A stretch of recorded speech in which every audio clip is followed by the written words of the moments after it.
everybody. Welcome back to Susan Man Entertainment, your one stop for all things entertainment.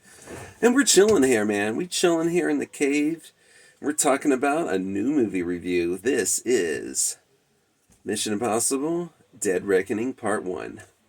This is the seventh, 1, 2, 3, 4, 5, 6, seventh Mission Impossible movie. We had Mission Impossible 1, a classic. Kind of confusing, but good. Part 2, John Woo directed, and it is definitely not my favorite. Let's just say that. More style over substance. Part 3 was kind of back on track, but pretty standard. Part 4 was getting a lot better. We got Ghost Protocol kind of taking it to the next level. Then 5, Rogue Nation really ramped it up. What the stunts in that movie are incredible. And then the last one, number 6. What was number 6 again? I always forget what number 6 is called. Fallout. Yes. Now, this was arguably the best Mission Impossible movie. It's a top 3 movie of the series for me. So coming off the possibly best movie, where does this one rank? Well, I'm going to have to say this one's a step down. Mostly because this story is very run-of-the-mill. It doesn't have the emotional weight as the last movie, Fallout. The stunts aren't as extravagant. There are some great stunts, and there's some good action, some chase scenes. I know why people go to see this movie. They want, the story is just, needs to intrigue you, and then explosions and double crosses and surprises and barely making it before things blow up. I mean, that's Mission Impossible. But this one, it definitely takes a step back. The story is very run-of-the-mill, paint by numbers. It's like, tell me if you heard this one before. After a Russian sub goes down, 2 parts of a key, when brought together, open up a thing that could give whoever opens it world domination, essentially. And essentially the main villain in this is a sentient AI. It can think. It causes people to see things that aren't there on computer screens, and it has this guy that's kind of working through it like a vessel.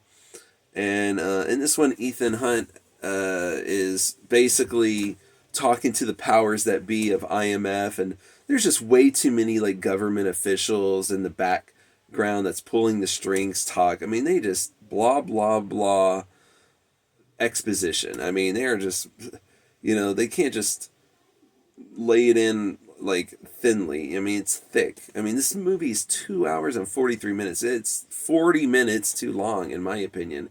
This thing needs to be a lot shorter. They're just trying to too much.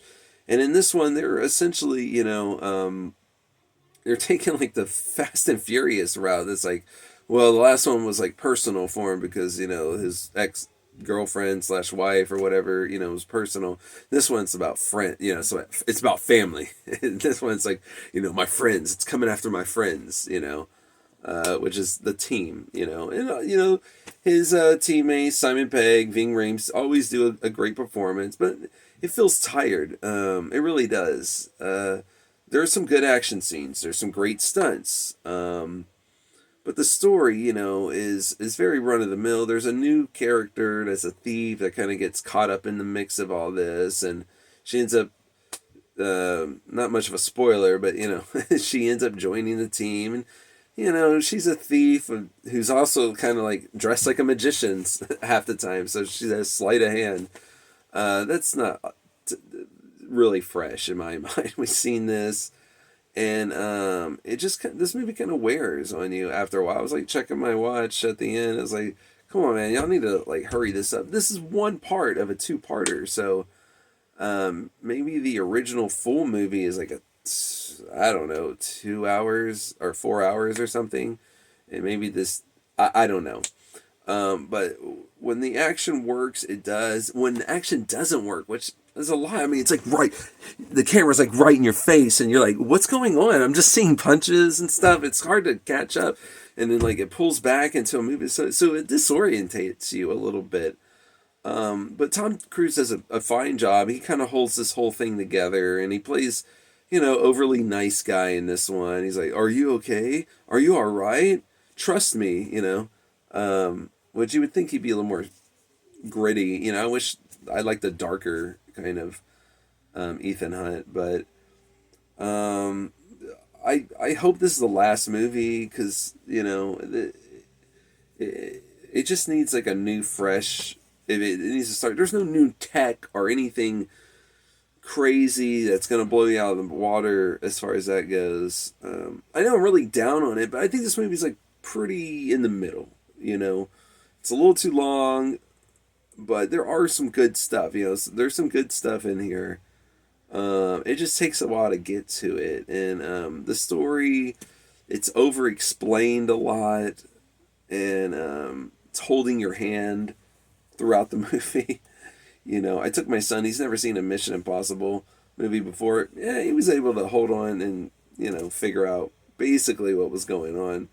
But and there's some good, there's some goofy, funny scenes in there, including a car chase and a Fiat. But overall, this movie's just I don't think it'll be winning any awards.